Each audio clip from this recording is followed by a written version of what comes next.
Today we are starting part 2 class of our chapter 5 Constitution of India Right and Duties. Constitution of India Right and Duties എന്നുള്ള നമ്മുടെ 5th ചാപ്റ്ററിൻ്റെ part 2 ക്ലാസ്സിലേക്കാണ് നമ്മളിപ്പോൾ കയറുന്നത്. Part 1 class already നമ്മുടെ ചാനലിൽ publish ചെയ്തിട്ടുണ്ട്.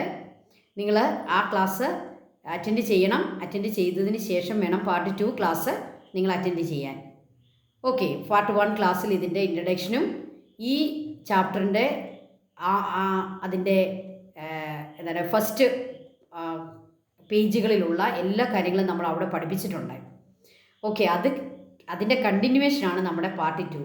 അതുകൊണ്ട് തന്നെ കണ്ടിന്യൂവേഷൻ ആയതുകൊണ്ട് തന്നെ പാർട്ട് 1 വീഡിയോ നിങ്ങൾ കാണണം. ടീച്ചർ ഇതിൻ്റെ ഡിസ്ക്രിപ്ഷനിൽ അതിൻ്റെ ലിങ്ക് കൊടുത്തിരിക്കും. നിങ്ങൾക്ക് അതെടുത്ത് കാണാം. അല്ലെങ്കിൽ ഇതിൻ്റെ പ്ലേലിസ്റ്റ് കൊടുത്തിരിക്കാം. പ്ലേലിസ്റ്റ് എടുത്താലും നിങ്ങൾക്കിത് കാണാനായിട്ട് പറ്റും. ഓക്കെ, നിങ്ങൾ ഡിസ്ക്രിപ്ഷൻ വായിക്കണം കേട്ടോ. ടീച്ചറിൻ്റെ ക്ലാസ്സുകളുടെ എല്ലാം ഡിസ്ക്രിപ്ഷൻ നിങ്ങൾ വായിക്കണം. കാരണം അതിനകത്ത് ഇമ്പോർട്ടൻ്റ് ആയിട്ടുള്ള എല്ലാ കീവേഡ്സും അതിനകത്തെ പ്രധാനപ്പെട്ട കണ്ടൻറ്റുകളെല്ലാം ഞാൻ പറയുന്നുണ്ട്. അപ്പം ഡിസ്ക്രിപ്ഷൻ വായിക്കാൻ ശ്രദ്ധിക്കുക. ഓക്കെ, അപ്പോൾ അതിൻ്റെ ലിങ്ക് കൊടുത്തേക്കാം. നിങ്ങൾ പാർട്ട് 1 അത് കാണണം, അല്ലെങ്കിൽ പ്ലേലിസ്റ്റ് എടുത്ത് കാണുക. ഓക്കെ, അപ്പോൾ നമ്മൾ ഇന്ന് പഠിക്കുന്നത് എന്താണെന്നോ, നമ്മുടെ ഫണ്ടമെൻ്റൽ റൈറ്റ് എന്തൊക്കെയാണ് നമ്മുടെ കോൺസ്റ്റിറ്റ്യൂഷൻ ഉള്ളത്. കോൺസ്റ്റിറ്റ്യൂഷന് 3 ഭാഗങ്ങളാണ് ഉള്ളത് അല്ലേ, 3 ഏരിയയായിട്ടാണ് അതിനെ തിരിച്ചിരിക്കുന്നത്. ഒന്നാമത്തേത് പറയുന്ന ഫണ്ടമെൻ്റൽ റൈറ്റ്, രണ്ടാമത്തേത് എന്താണ് ഡിറക്റ്റീവ് പ്രിൻസിപ്പിൾസ്, മൂന്നാമത്തേത് ഫണ്ടമെൻ്റൽ ഡ്യൂട്ടി. അതായത് ഇന്ത്യയിലെ സിറ്റിസൺസിന് നമ്മുടെ കോൺസ്റ്റിറ്റ്യൂഷൻ ഗ്യാരണ്ടി ചെയ്യുന്ന 6 ഫണ്ടമെൻ്റൽ റൈറ്റുകളുണ്ട്. അതാണ് ഏറ്റവും പ്രധാനപ്പെട്ടത്. അതിനെ വളരെ ഡീറ്റെയിൽഡായിട്ടാണ് നമ്മുടെ കോൺസ്റ്റിറ്റ്യൂഷനിൽ എഴുതി വച്ചിരിക്കുന്നത്. അതിൻ്റെ എല്ലാ ഡിസ്ക്രിപ്ഷനും അതിനകത്ത് നമുക്ക് വായിക്കാനായിട്ട് പറ്റും. ഇത് നമ്മൾ മനസ്സിലാക്കിയിരിക്കുക. ഓക്കെ, അപ്പം നമുക്ക് 1 by 1 6 ഫണ്ടമെൻ്റൽ റൈറ്റും നമുക്ക് ഇന്നത്തെ ഈ ഒരു പാർട്ട് 2 വീഡിയോയിൽ നമുക്ക് പഠിക്കാം. ഓക്കെ, അപ്പം നമുക്ക് കയറാം. ഒന്നാമത്തെ നമ്മുടെ റൈറ്റിലേക്ക് വരികയാണ്. Explain right to equality. So the first fundamental right is right to equality. എന്താണ് ഇക്വാളിറ്റി എന്നുള്ള വാക്കിൻ്റെ അർത്ഥം? ഈക്വലായിട്ടുള്ള തുല്യത അല്ലേ, തുല്യത. എല്ലാവരും, അതായത് റിലീജൻ ആണെങ്കിലും ക്ലാസ് ആണെങ്കിലും കാസ്റ്റ് ആണെങ്കിലും സെക്സ് ആണെങ്കിലും പ്ലേസ് ഓഫ് ബർത്ത് ആണെങ്കിലും എന്താണെങ്കിലും നമ്മുടെ കോൺസ്റ്റിറ്റ്യൂഷൻ ഇന്ത്യക്കാരെ തുല്യരായിട്ട് കരുതുന്നു. അതാണ് റൈറ്റ് ടു ഇക്വാളിറ്റി. നമുക്കൊരു വലിപ്പച്ചെറുപ്പവും ഒരാൾ ഉയർന്നത് താഴ്ന്നത് ഇങ്ങനെയുള്ള ഒന്നുമില്ല. നമ്മളെല്ലാവരും ഈക്വലാണ്. എല്ലാ സിറ്റിസൺസും, അത് ജനിച്ച് വീണ കുട്ടി മുതൽ 100 വയസ്സ് തികഞ്ഞ ആൾ വരെ എല്ലാവരും ഈക്വലാണ്. അതാണ് നമ്മുടെ ഒന്നാമത്തെ fundamental right. The right to equality is the right to ensure equality before law. എവിടെയാണ് നമ്മൾ ഈക്വൽ എന്ന് പറയുന്നത്? വെറുതെ പറഞ്ഞാൽ പോരാ. Equality before law and equal protection of the law for all in our country അല്ലേ. നമ്മുടെ രാജ്യത്ത് 145 കോടി മനുഷ്യരുണ്ട്. ഈ 145 കോടി മനുഷ്യരും നിയമത്തിന് മുന്നിൽ തുല്യരാണ്. Equality before law and equal protection of the law. നിയമം നമ്മളെ എല്ലാവരെയും ഈക്വലായിട്ട് പ്രൊട്ടക്റ്റ് ചെയ്യും. According to this right there is no discrimination. കണ്ടോ, ആ വേർഡ് വളരെ പ്രധാനപ്പെട്ടതാണ്. There is no discrimination. എന്താണ് ഡിസ്ക്രിമിനേഷൻ? വേറുകൃത്യം. No discrimination. എന്തിൻ്റെ പേരിലായിരുന്നു നമ്മുടെ രാജ്യത്ത് വേറുകൃത്യങ്ങൾ ഉണ്ടായിരുന്നത്, ഡിസ്ക്രിമിനേഷൻ ഉണ്ടായിരുന്നത്? റിലീജിയൻ്റെ പേരിൽ അല്ലേ, മതത്തിൻ്റെ പേരിൽ, അതുപോലെ ക്ലാസിൻ്റെ പേരിൽ, കാസ്റ്റിൻ്റെ പേരിൽ, സെക്സിൻ്റെ പേരിൽ, പ്ലേസ് ഓഫ് ബർത്തിൻ്റെ പേരിൽ. എന്താണ് ഈ സെക്സിൻ്റെ പേരിലെന്ന് പറഞ്ഞാൽ മെയിൽ ഫീമെയിൽ എന്നുള്ള ഒരു ഡിസ്ക്രിമിനേഷൻ ഉണ്ടായിരുന്നു. നമുക്കറിയാം, പറയാതിരിക്കാൻ പറ്റുകയില്ല. നമ്മുടെ പുരുഷന്മാർക്കായിരുന്നു സമൂഹത്തിൽ സ്ഥാനം, വീട്ടിൽ സ്ഥാനം. സ്ത്രീകൾക്ക് വലിയ സ്ഥാനങ്ങളൊന്നുമില്ലായിരുന്നു. നമ്മുടെ ഹിസ്റ്ററി പരിശോധിച്ചാൽ നമുക്കത് കാണാൻ പറ്റും. അതുപോലെ തന്നെ കാസ്റ്റ് ഡിഫറൻസ് അല്ലേ, ലോ കാസ്റ്റ്, ഹൈ കാസ്റ്റ്, എന്തെല്ലാം ഡിസ്ക്രിമിനേഷൻ ആയിരുന്നു. പക്ഷേ റൈറ്റ് ടു ഇക്വാളിറ്റി എന്ത് ചെയ്യുന്നു? There is no discrimination on the basis of religion, class, caste, sex or place of birth. അപ്പോൾ ഇന്നത്തെ ഇന്ത്യയിൽ ആർക്കെങ്കിലും ഏതെങ്കിലും രീതിയിൽ ഡിസ്ക്രിമിനേഷൻ ഉണ്ടെങ്കിൽ അത് നമ്മുടെ കോൺസ്റ്റിറ്റ്യൂഷൻ അനുസരിച്ച് തെറ്റാണ്. ഓക്കെ, അതിന് മാർഗങ്ങളുണ്ട് കേട്ടോ. അങ്ങനെ ആർക്കെങ്കിലും വന്നാൽ എന്താണ് നമ്മൾ ചെയ്യേണ്ടതെന്ന് നമ്മൾ ഈ ചാപ്റ്ററിൻ്റെ ഈ ക്ലാസ്സിൻ്റെ ലാസ്റ്റ് പറയുന്നുണ്ട്, അവിടെ ഉണ്ട്. അതുകൊണ്ട് ഞാനിപ്പോൾ അത് പറയുന്നില്ല. ആർക്കും ഒരു ഡിസ്ക്രിമിനേഷനും ഉണ്ടാകാൻ പാടില്ല. അതാണ് right to equality. It is also guaranteed equal access to hotels, shops, wells, ponds, bathing guts and public roads. Public road ഉപയോഗിക്കുന്ന കാര്യത്തിൽ, അതുപോലെ പബ്ലിക് ബാത്തിങ് പ്ലേസുകൾ ഉപയോഗിക്കുന്ന കാര്യത്തിൽ, പോണ്ടുകൾ ഉപയോഗിക്കുന്ന കാര്യത്തിൽ, പബ്ലിക് വെൽസ്, ഷോപ്സ്, ഹോട്ടൽസ്, ഇവിടെ ഒന്നും ഒരു ഡിസ്ക്രിമിനേഷനും പാടില്ല. ഇപ്പം നമ്മളൊരു ആള് ഒരു ഒരു ആൾ ചെല്ലുന്നു, ഒരു ഹോട്ടലുകാരൻ പറയുക നിങ്ങളെ കണ്ടിട്ട് നിങ്ങൾക്ക് ഞങ്ങൾ ഈ ഹോട്ടലിൽ അഡ്മിഷൻ തരത്തില്ല. എന്താണ് അവർക്ക് പറയാൻ അവകാശം? നമുക്ക് ആ ഹോട്ടലിൽ അഡ്മിഷൻ കിട്ടാനുള്ള എല്ലാ റൈറ്റും ഉണ്ട്. കാരണം എന്താണ്? നമ്മുടെ ഒരു ഫണ്ടമെൻ്റൽ റൈറ്റാണ് റൈറ്റ് ടു ഇക്വാളിറ്റി. നമ്മളൊരു പബ്ലിക് റോഡ് ഉപയോഗിക്കുന്നു, നമ്മൾ റോഡിലൂടെ നടന്നു പോകുന്നു, ആർക്കും നമ്മളെ തടയാൻ പറ്റുകയില്ല. കാരണം എന്താണ്? പബ്ലിക് റോഡ് ഉപയോഗിക്കാൻ നമുക്ക് റൈറ്റ് ടു ഇക്വാളിറ്റി ഉണ്ട്. ഓക്കെ, പണ്ട് കാലത്ത് നമുക്കറിയാം പബ്ലിക് റോഡുകൾ ഉപയോഗിക്കാനായിട്ട് എല്ലാവർക്കും റൈറ്റ് ഇല്ലായിരുന്നു. ആർക്ക് മാത്രമേ അതിനുള്ള റൈറ്റ് ഉണ്ടായിരുന്നുള്ളൂ? ഹൈ കാസ്റ്റിന് മാത്രമേ പബ്ലിക് റോഡുകൾ ഉപയോഗിക്കാൻ പറ്റിയിരുന്നുള്ളൂ. നിങ്ങൾ നമ്മുടെ മഹാനായ അയ്യങ്കാളിയുടെയൊക്കെ ജീവിതത്തെപ്പറ്റി നിങ്ങളൊന്ന് പഠിക്കണം. അദ്ദേഹം ഫൈറ്റ് ചെയ്ത ഒരു പ്രധാനപ്പെട്ട കാര്യം എന്തായിരുന്നു? എല്ലാവർക്കും പബ്ലിക് റോഡുകൾ ഉപയോഗിക്കാനായിട്ടുള്ള റൈറ്റ് കിട്ടണം. അതിനാണ് അദ്ദേഹം പോരാടിയത്. ഓക്കെ, അതുകൊണ്ടാണ് നമ്മൾ അയ്യങ്കാളിയൊക്കെ, നമ്മുടെ ഗാന്ധിജി പോലും അദ്ദേഹത്തെ ആദരിക്കുകയും ബഹുമാനിക്കുകയും ചെയ്തത്. അപ്പോൾ പബ്ലിക് റോഡുകൾ എല്ലാവർക്കും ഉപയോഗിക്കാൻ സാധിച്ചിരുന്നില്ല, എല്ലാവരെയും ഹോട്ടലുകളിൽ പ്രവേശിപ്പിച്ചിരുന്നില്ല, എല്ലാവർക്കും പബ്ലിക് വെല്ലുകൾ ഉപയോഗിക്കാൻ പറ്റിയിരുന്നില്ല. അതുകൊണ്ട് ഇന്നത്തെ കാലത്ത് ഈ നമ്മുടെ കോൺസ്റ്റിറ്റ്യൂഷൻ നിലവിൽ വന്നതിന് ശേഷം ഇത് നമുക്ക് ഗ്യാരണ്ടി തന്നിരിക്കുകയാണ്. എന്താണ് ഗ്യാരണ്ടി തന്നിരിക്കുന്നത്? Equal access to hotels. Then this right ensures equality of opportunity in public jobs, prohibit untouchability, abolishes titles. അപ്പോൾ എല്ലാത്തരം ടൈറ്റിലുകളും ഇതോടുകൂടി അബോളിഷ് ചെയ്തു. എന്താണ് അബോളിഷ് എന്നുള്ള വാക്കിൻ്റെ അർത്ഥം? അബോളിഷ് ചെയ്യുക എന്ന് പറഞ്ഞാൽ ഇല്ലാതാക്കി, ടൈറ്റിൽസ് എല്ലാം ഇല്ലാതാക്കി. എന്താ ഈ ടൈറ്റിൽ എന്ന് പറയുന്നത്? പഴയ കാലത്ത് നമ്മുടെ നാട്ടിൽ ഒരു രീതി ഉണ്ടായിരുന്നു, ചില ആളുകളുടെ പേരിനോടൊപ്പം ചില ബഹുമതികൾ ചേർക്കുക. ഒരു എക്സാമ്പിൾ പറഞ്ഞാൽ പണ്ഡിറ്റ് എന്ന് ചേർക്കുക. ഇപ്പം നമുക്കറിയാം നമ്മുടെ ഫസ്റ്റ് പ്രൈം മിനിസ്റ്റർ ജവഹർലാൽ നെഹ്റുവിൻ്റെ പേരിന് മുന്നിൽ പണ്ഡിറ്റ് ജവഹർലാൽ നെഹ്റു എന്ന് ചേർക്കുമായിരുന്നു. ഈ പണ്ഡിറ്റ് എന്നുള്ള വാക്ക് ഒരു ടൈറ്റിലാണ്. ചിലരുടെ പേരിനോട് ചേർത്ത് രാജ എന്നുള്ള പേര് ചേർക്കുമായിരുന്നു. നമുക്കറിയാം രാജാറാം മോഹൻ റോയ് എന്നുള്ള അദ്ദേഹത്തിൻ്റെ പേരിൻ്റെ കൂടെ അദ്ദേഹത്തിന് കിട്ടിയ ടൈറ്റിലായിരുന്നു രാജ. അപ്പോൾ രാജ ഇങ്ങനെയുള്ള ടൈറ്റിൽസൊക്കെ അബോളിഷ് ചെയ്തു. എല്ലാവരും തുല്യരാണെന്നുള്ളതാണ് അതിൻ്റെ അർത്ഥം. അതുപോലെ തന്നെ അൺടച്ചബിലിറ്റി അബോളിഷ് ചെയ്തു. നമ്മുടെ ഒരു പ്രധാനപ്പെട്ട സോഷ്യൽ ഈവിളായിരുന്നു അൺടച്ചബിലിറ്റി, അല്ലേ? നമ്മുടെ രാജ്യത്തെ തൊട്ടുകൂടായ്മ, അല്ലേ? തീണ്ടൽ തൊടിയിൽ എന്നൊക്കെ പറയുന്ന കാര്യങ്ങളുണ്ടായിരുന്നു. ഈ അൺടച്ചബിലിറ്റി ഇനിയും പാടില്ല. അത് നമ്മൾ അബോളിഷ് ചെയ്തു, പ്രൊഹിബിറ്റ് ചെയ്തു. ദെൻ എല്ലാവർക്കും തുല്യ ഓപ്പർച്യൂണിറ്റി എവിടെ തന്നു? Public jobs. എന്താണ് ഈ പബ്ലിക് ജോബ്? ഗവൺമെൻറ് ജോബുകളിൽ തുല്യ ഓപ്പർച്യൂണിറ്റി. അത് ശരിയല്ലേ? അങ്ങനെ വേണം. ഓക്കെ, അപ്പോൾ ഒരു തരത്തിലുള്ള ഡിസ്ക്രിമിനേഷനും ഇനി ഇന്ത്യയിൽ പാടില്ല. എല്ലാം പ്രൊഹിബിറ്റ് ചെയ്യുകയും എല്ലാം ഡിസ്ക്രിമിനേഷൻസ് എല്ലാം ഇല്ലാതാക്കുകയും ചെയ്ത ഏറ്റവും പ്രധാനപ്പെട്ട ഫണ്ടമെൻ്റൽ റൈറ്റാണ് റൈറ്റ് ടു ഇക്വാളിറ്റി. നമുക്ക് രണ്ടാമത്തെ ഫണ്ടമെൻ്റൽ റൈറ്റിലേക്ക് വരാം. രണ്ടാമത്തെ ഫണ്ടമെൻ്റൽ റൈറ്റ് ടു ഫ്രീഡം. ഈ ഫണ്ടമെൻ്റൽ റൈറ്റിന് മറ്റൊരു പേരുകൂടി പറയാറുണ്ട്, റൈറ്റ് ടു ലിബർട്ടി. ഈ ഒരു ഫ്രീഡം എന്ന് പറയുന്ന നമ്മുടെ ഫണ്ടമെൻ്റൽ റൈറ്റ്, ഫ്രീഡം എന്നുള്ള വാക്കിൻ്റെ അർത്ഥം തന്നെ സ്വാതന്ത്ര്യം എന്നാണ്. നമ്മളെല്ലാവരും ആഗ്രഹിക്കുന്ന ഒന്നാണ് സ്വാതന്ത്ര്യം, അല്ലേ? അപ്പോൾ രണ്ടാമത്തെ ഫണ്ടമെൻ്റൽ റൈറ്റിൽ നമുക്ക് എല്ലാ തരത്തിലുള്ള സ്വാതന്ത്ര്യവും അനുവദിച്ചു തന്നിരിക്കുന്നു. ഇന്ത്യയിലെ ആരും അടിമകളാകാൻ പാടില്ല. എന്തെല്ലാം സ്വാതന്ത്ര്യങ്ങളാണ് ഉള്ളത്? ഈ ഒരു രണ്ടാമത്തെ നമ്മുടെ ഫണ്ടമെൻ്റൽ റൈറ്റ് ടു ഫ്രീഡത്തിന് 3 ആർട്ടിക്കിൾസ് ആണുള്ളത്. ഒന്നാമത്തെ ആർട്ടിക്കിൾ 19, വീണ്ടും 20 and 22. ഇവിടെ നമ്മൾ പറയുന്നതെല്ലാം ആർട്ടിക്കിൾ 19 അനുസരിച്ച് എന്തെല്ലാം ഫ്രീഡം കിട്ടുന്നു? Freedom of speech and expression. എന്താണ്? സംസാരിക്കാനുള്ള സ്വാതന്ത്ര്യം. Freedom to assemble peacefully. സമാധാനപരമായിട്ട് നമുക്ക് സമ്മേളനങ്ങൾ ചേരാം. Freedom to form association. നമുക്ക് അസോസിയേഷൻസ് ഫോം ചെയ്യാം. Freedom to move freely throughout the territory of India. ഇന്ത്യയുടെ ഏത് ഭാഗത്തൂടെ നമുക്ക് ഫ്രീ ആയിട്ട് മൂവ് ചെയ്യാം, ആരും നമ്മളെ തടയത്തില്ല. അതിനുള്ള റൈറ്റ് നമുക്കുണ്ട്. ഒരു ഇന്ത്യൻ സിറ്റിസൺ അതിനുള്ള റൈറ്റ് ഉണ്ട്. ഇന്ത്യയുടെ ടെറിറ്ററി, എന്താണ് ഈ ടെറിറ്ററി? ഇന്ത്യയിലെ അതിർത്തിക്കുള്ളിൽ, അല്ലേ? അതിർത്തിക്ക് പുറത്തോട്ട് പോകണമെങ്കിൽ, ഫോറിൻ രാജ്യത്തേക്ക് പോകണമെങ്കിൽ നമുക്ക് പെർമിഷൻ ആവശ്യമുണ്ട്. പക്ഷേ ഇന്ത്യയുടെ അതിർത്തിക്കകത്ത് കാശ്മീർ തൊട്ട് കന്യാകുമാരി വരെ എവിടെ വേണമെങ്കിലും നമുക്ക് സഞ്ചരിക്കാം. Freedom to move freely. Then freedom to reside and settle any part of the territory of India. ഇന്ത്യയുടെ ഏത് ഭാഗത്തും പോയി നമുക്ക് റിസൈഡ് ചെയ്യാം. എന്താണ് റെസിഡൻസ്? നമുക്ക് താമസിക്കാം, സെറ്റിൽ ചെയ്യാം.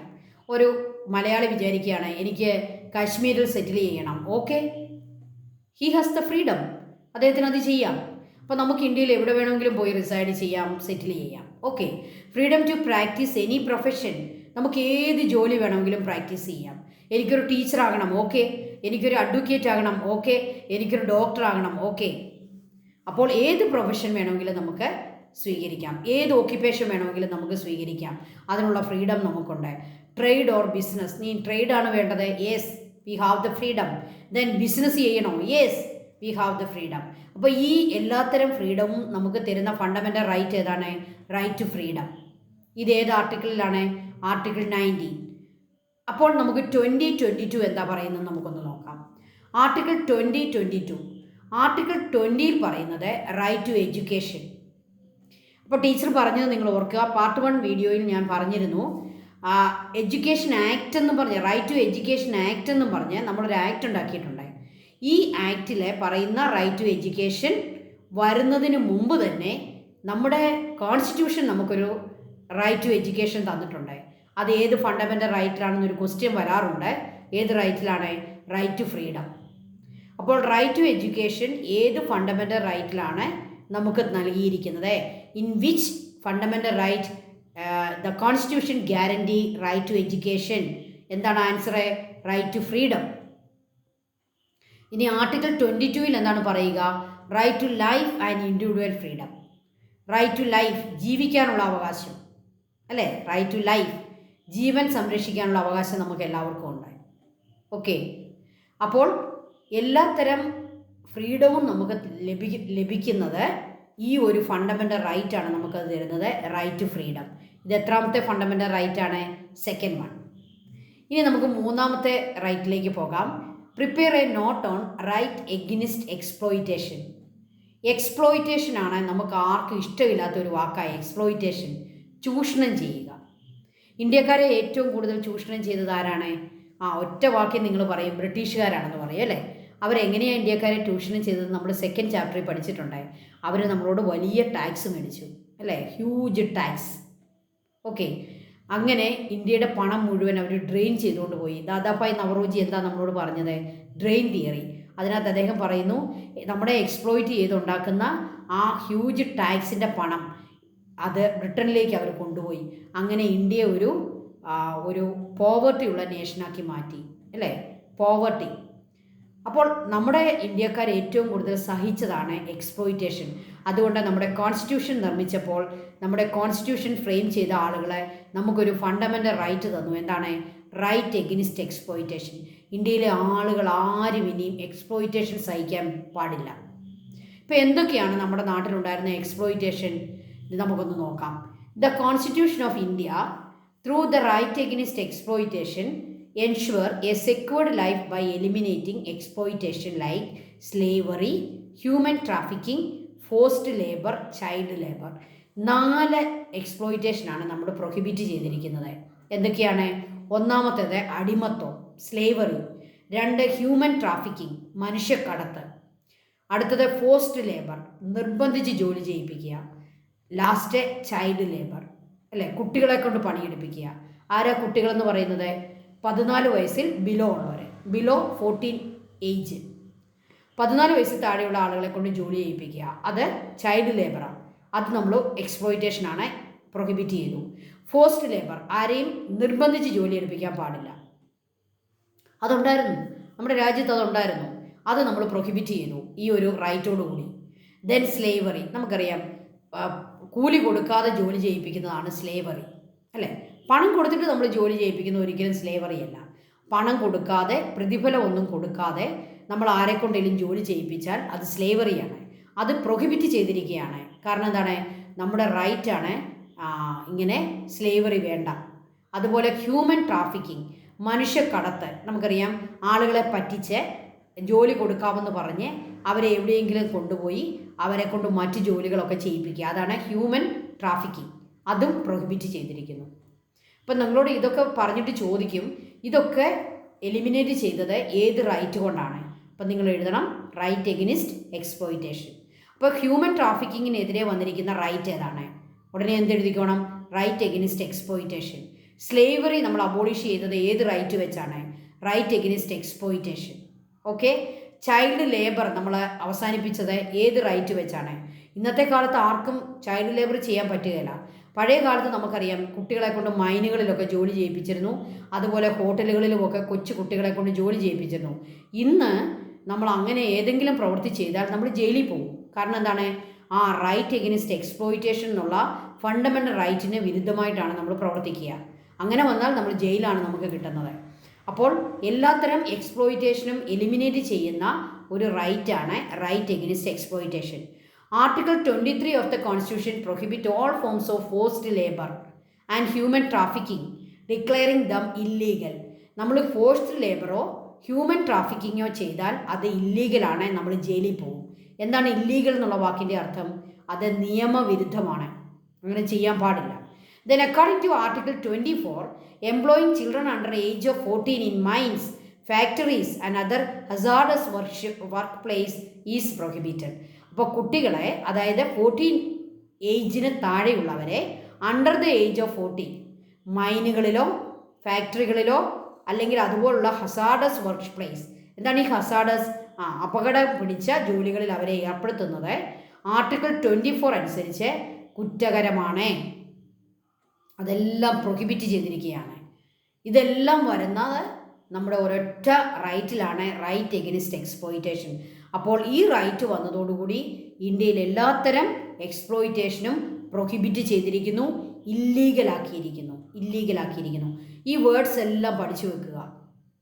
ഓക്കെ. ആർട്ടിക്കിൾ 23, 24 എല്ലാം ഏതിനകത്ത് വരുന്നതാണ്? Right against exploitation. ഓക്കെ. നമുക്ക് ഫോർത്ത് ഇതിലേക്ക് പോകാം. Fourth one, right to freedom of religion. Religious freedom, that is the fourth right, fundamental right.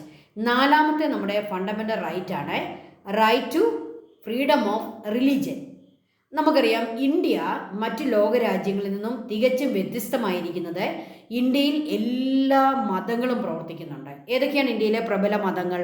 നിങ്ങൾക്കറിയാം, ഹിന്ദു മതം, ക്രിസ്തു മതം, ദെൻ ഇസ്ലാം മതം, ദെൻ ബുദ്ധമതം, ജൈനമതം, ദെൻ സൗരാഷ്ട്ര മതം.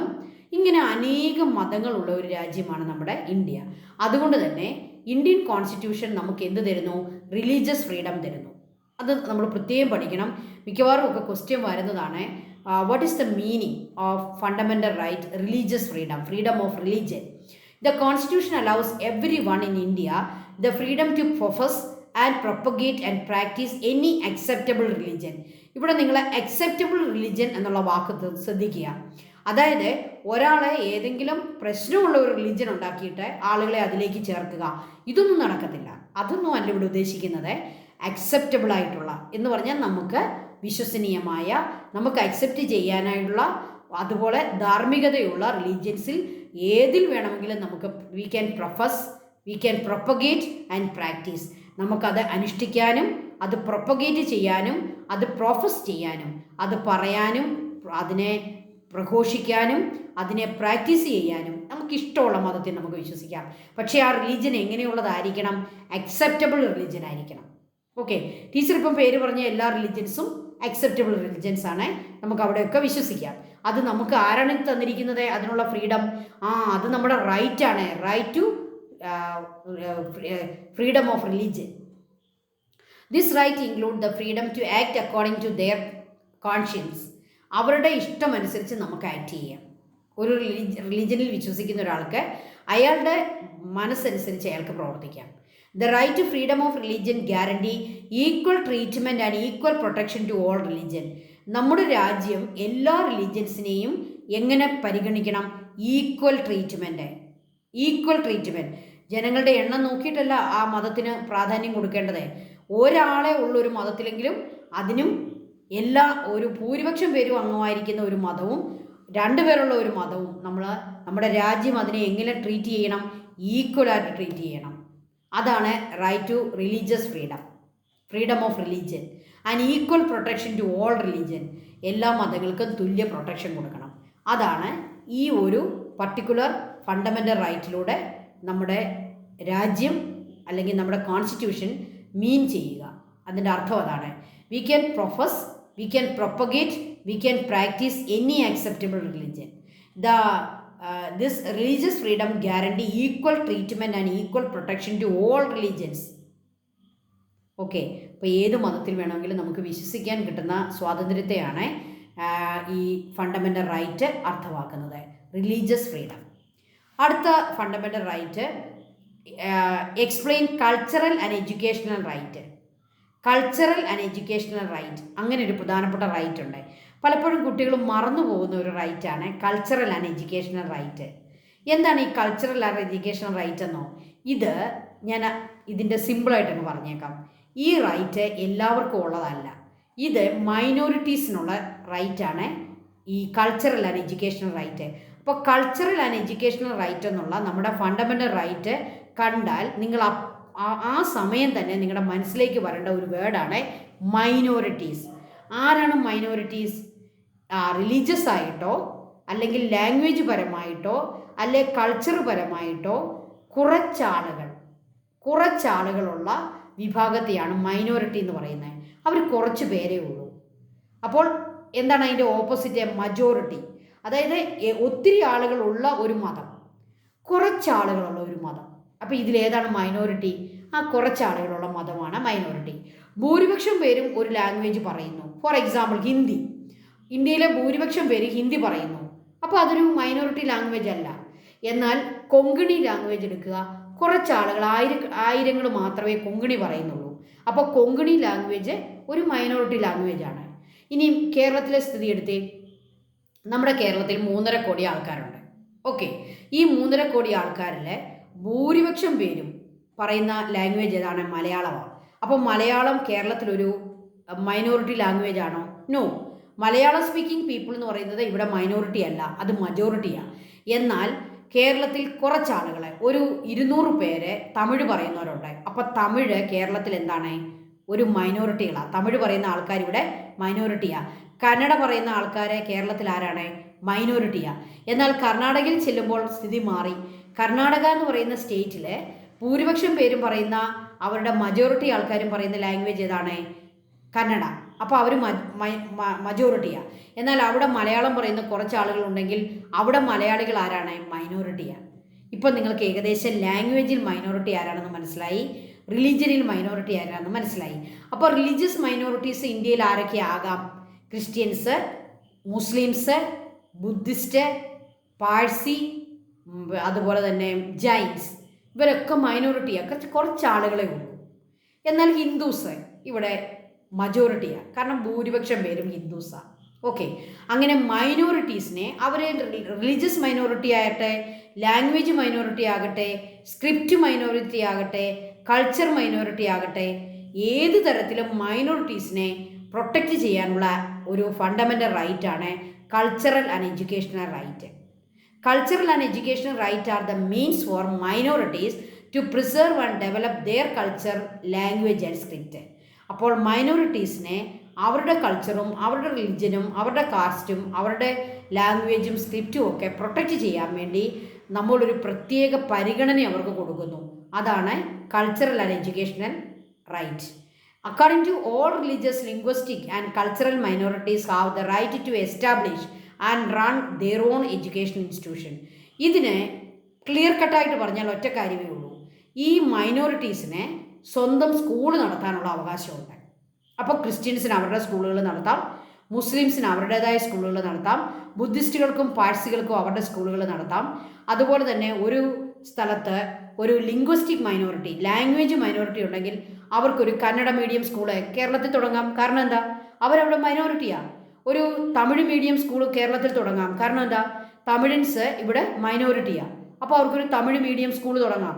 ക്രിസ്ത്യൻസിന് അവരുടെ സ്കൂൾ തുടങ്ങാം, മുസ്ലിംസിന് അവരുടെ സ്കൂൾ തുടങ്ങാം, ബുദ്ധിസ്റ്റിന് അവരുടെ സ്കൂൾ തുടങ്ങാം. കാരണം അവരെല്ലാവരും മൈനോറിറ്റിയാണ്. അങ്ങനെ അവരുടെ എഡ്യൂക്കേഷൻ ഇൻസ്റ്റിറ്റ്യൂഷൻസ് തുടങ്ങാനുള്ള ഒരു പ്രത്യേക പ്രൊട്ടക്ഷൻ, അതിനുള്ള റൈറ്റ് അവർക്കുണ്ട്. ആ റൈറ്റിൻ്റെ പേരാണ് cultural and educational right. Question വരാം കേട്ടോ. മൈനോറിറ്റീസിന് സ്കൂളുകൾ തുടങ്ങാൻ നമുക്ക് റൈറ്റ് കൊടുത്തിട്ടുണ്ട്. ഏത് റൈറ്റാണത്? ഏതെഴുതണം? Right to cultural and educational right. Through that they can protect and nature their own culture. എന്തിനാണ് ഇവർക്ക് സ്കൂൾ തുടങ്ങാൻ അനുവാദം കൊടുക്കുന്നത്? അവരുടെ റിലിജൻ, അവരുടെ ലാംഗ്വേജ്, അവരുടെ സ്ക്രിപ്റ്റ്, അവരുടെ കൾച്ചർ അവർക്ക് പ്രൊട്ടക്റ്റ് ചെയ്യാൻ, അവർ ഭൂരിപക്ഷത്തിൻ്റെ ഇടയിൽ കിടന്ന് കഷ്ടപ്പെടാതിരിക്കാൻ വേണ്ടി നമ്മുടെ രാജ്യം, നമ്മുടെ കോൺസ്റ്റിറ്റ്യൂഷൻ ഇങ്ങനെയുള്ള മൈനോറിറ്റീസിന് കൊടുക്കുന്ന ഒരു പ്രത്യേക പ്രൊട്ടക്ഷൻ, അവർക്ക് കൊടുക്കുന്ന ഒരു പ്രത്യേക പരിഗണനയാണ് കൾച്ചറൽ ആൻഡ് എഡ്യൂക്കേഷണൽ റൈറ്റ്. ഇതെന്തിനു വേണ്ടിയുള്ളതാണ്? അവർക്ക് സ്വന്തം സ്കൂൾ തുടങ്ങാനുള്ള റൈറ്റാണിത്. അപ്പോൾ കൾച്ചറൽ ആൻഡ് എഡ്യൂക്കേഷണൽ റൈറ്റ് എല്ലാവർക്കും ഉള്ളതല്ല. ആർക്കും മാത്രം ഉള്ളതാണ്? മൈനോറിറ്റീസിനുള്ളതാണ്. ആരാണ് minority?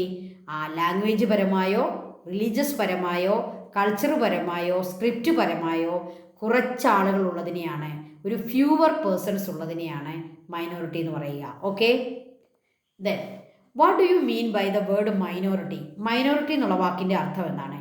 Minorities are groups of people who follow a common language, religion or culture. They are fewer in number. അവർക്കൊരു കോമൺ ലാംഗ്വേജ് ഉണ്ട്, റിലീജിയൻ ഉണ്ട്, കൾച്ചർ ഉണ്ട്. പക്ഷേ അവരുടെ പ്രത്യേകത എന്താണ്? They are fewer. എന്താണ് ഫ്യൂവർ എന്നുള്ള വാക്കിൻ്റെ അർത്ഥം? ആ നമ്പറിൽ വളരെ കുറവാണ്, low number. They are fewer in number than the groups in a particular part of the country or the whole country. ഇപ്പോൾ രാജ്യത്ത് മൊത്തമായിട്ട് പറയുമ്പോൾ ക്രിസ്ത്യൻസും മുസ്ലിംസും ഒക്കെ മൈനോറിറ്റീസാണ്. നമ്മുടെ ലാംഗ്വേജ് പറയുമ്പോൾ നമ്മൾ എന്ത് പറയണം? ഒരു സ്റ്റേറ്റ് ആയിട്ട് പറയേണ്ടി വരും. അപ്പോൾ രാജ്യത്തിന് മൊത്തമോ ഒരു പർട്ടിക്കുലർ പാർട്ടിലോ അവർ മൈനോറിറ്റി ആകാം. ഓക്കെ, അപ്പോൾ മൈനോറിറ്റി ആയിട്ട് അവരെ പ്രഖ്യാപിക്കും. അടുത്തത്, doctor B R Ambedkar describe this right as the heart and soul of the Indian constitution. Mention the right and explain. Doctor B R Ambedkar നമ്മുടെ ആർക്കിടെക്റ്റാണ്. എന്തിൻ്റെ? കോൺസ്റ്റിറ്റ്യൂഷൻ ആർക്കിടെക്റ്റ് അല്ലേ? കോൺസ്റ്റിറ്റ്യൂഷൻ എഴുതി ഉണ്ടാക്കിയ ആളാണ്. അദ്ദേഹം പറയുകയാണ് നമ്മുടെ 6ാമത്തെ റൈറ്റിനെ, അദ്ദേഹം പറയുകയാണ് നമ്മുടെ കോൺസ്റ്റിറ്റ്യൂഷൻ്റെ, നമ്മുടെ ഫണ്ടമെൻ്റൽ റൈറ്റിൻ്റെ ഹാർട്ടും സോളുമാണ്, നമ്മുടെ കോൺസ്റ്റിറ്റ്യൂഷൻ്റെ ഹൃദയമാണെന്ന് പറയുന്ന ഒരു റൈറ്റ് ഉണ്ട്. അതേത് റൈറ്റാണ്? ഏതാണ്? 6ാമത്തെ റൈറ്റിനെയാണ് നമ്മൾ കോൺസ്റ്റിറ്റ്യൂഷൻ്റെ ഹാർട്ടെന്ന് പറയുക. ഇന്ത്യൻ കോൺസ്റ്റിറ്റ്യൂഷൻ്റെ ഹാർട്ടും സോളും എന്ന് ബി ആർ അംബേദ്കർ തന്നെ പറഞ്ഞിരിക്കുന്ന റൈറ്റ് ഏതാണ്? The 6th one. ആ 6th വൺ റൈറ്റ് എന്താണെന്ന് നമുക്കൊന്ന് വായിക്കാം. Right to constitutional remedies. ഇവിടെ നോക്കിക്കേ, 6ാമത്തെ റൈറ്റിലേക്ക് വന്നേ.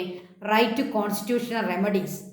കോൺസ്റ്റിറ്റ്യൂഷനിൽ പറഞ്ഞിരിക്കുന്ന ഏതെങ്കിലും റൈറ്റ് നമുക്ക് ലഭിക്കാതെ വന്നാൽ, ആരെങ്കിലും നമ്മളെ തടഞ്ഞാൽ, നമുക്ക് ഏതെങ്കിലും ഫ്രീഡം ലഭിക്കാതെ വന്നാൽ നമുക്ക് കോടതിയിൽ പോകാം. കോൺസ്റ്റിറ്റ്യൂഷണൽ റെമഡീസ് അതിന് നമുക്കുണ്ട്. എന്താണ് റെമഡി എന്നുള്ള വാക്കിൻ്റെ അർത്ഥം? പരിഹാരമുണ്ട്. അതിനൊരു പരിഹാരമുണ്ട്. നമ്മൾ എന്ത് ചെയ്യണം? സുപ്രീം കോടതിയിലോ ഹൈക്കോടതിയിലോ നമ്മൾ പോകണം. Right to constitutional remedy. ഈ 6th റൈറ്റാണ് നമ്മുടെ കോൺസ്റ്റിറ്റ്യൂഷൻ്റെ ഹാർട്ടും സോളും എന്ന് ബി ആർ അംബേദ്കർ പറയുന്നത്. Doctor B R Ambedkar describe right to constitutional remedies as the heart and soul of the Indian constitution. According to this right, any fundamental right are violated, the Supreme Court and the High Court can be approached for their restoration. എന്താണ് restoration? അതിനെ പുനഃസ്ഥാപിക്കാൻ. ഉദാഹരണത്തിന്, എനിക്ക് രാജ്യത്തിൻ്റെ ഏതെങ്കിലും ഒരു ഭാഗത്തെ സെറ്റിൽ ചെയ്യാൻ ചെന്നപ്പോൾ അവിടെയുള്ള ആളുകൾ എന്നെ തടഞ്ഞു. അപ്പോൾ എനിക്ക് എന്ത് സംഭവിച്ചു? എൻ്റെ റൈറ്റ് അവിടെ വയലേറ്റ് ചെയ്യപ്പെട്ടു. എനിക്ക് എവിടെ പോകാം? I can approach supreme court or high court for restoring my right. എൻ്റെ റൈറ്റ് എനിക്ക് തിരിച്ചു തരാൻ വേണ്ടി എനിക്ക് നേരിട്ട് സുപ്രീം കോടതിയിലോ നേരിട്ട് ഹൈക്കോർട്ടിലോ എനിക്ക് പെറ്റീഷൻ കൊടുക്കാം. ഈ ഒരു റൈറ്റാണ് നമ്മുടെ 6th റൈറ്റ്, കോൺസ്റ്റിറ്റ്യൂഷണൽ റെമഡി. അങ്ങനെ വേണ്ട ഒരു റൈറ്റ് അല്ലേ? നമുക്ക് 5 റൈറ്റുകൾ തന്നു. ആ ഏതെങ്കിലും ഒരു റൈറ്റ് നമുക്ക് കിട്ടാതെ വന്നാൽ നമുക്ക് കോൺസ്റ്റിറ്റ്യൂഷണൽ റെമഡി എന്നുള്ള ഒരു 6ാമത്തെ ഒരു റൈറ്റ് കൂടി ഡോക്ടർ ബി ആർ അംബേദ്കർ നമുക്ക് തന്നിരിക്കുക. എത്ര ദീർഘവീക്ഷണത്തോടെയാണ് നമ്മുടെ കോൺസ്റ്റിറ്റ്യൂഷൻ ഉണ്ടാക്കിയിരിക്കുന്നത് നിങ്ങളൊന്ന് നോക്കുക. നമുക്ക് ഏതെങ്കിലും റൈറ്റ് കിട്ടാതെ വന്നാൽ കരഞ്ഞുകൊണ്ട് വീട്ടിലിരിക്കേണ്ട. നമുക്ക് നേരെ ചങ്കുറപ്പോടുകൂടി നമുക്ക് എവിടെ പോകാം? സുപ്രീം കോടതിയിൽ പോകാം, അല്ലെ ഹൈക്കോർട്ടിൽ പോകാം. സുപ്രീം കോടതി വരെ പോകാനായിട്ട് നമുക്ക് സാധിക്കുന്നില്ലെങ്കിൽ ഓരോ സ്റ്റേറ്റിലും നമുക്ക് ഹൈക്കോടതികളുണ്ട്, അവിടെ പോകാം. സുപ്രീം കോടതിയിൽ പോകാൻ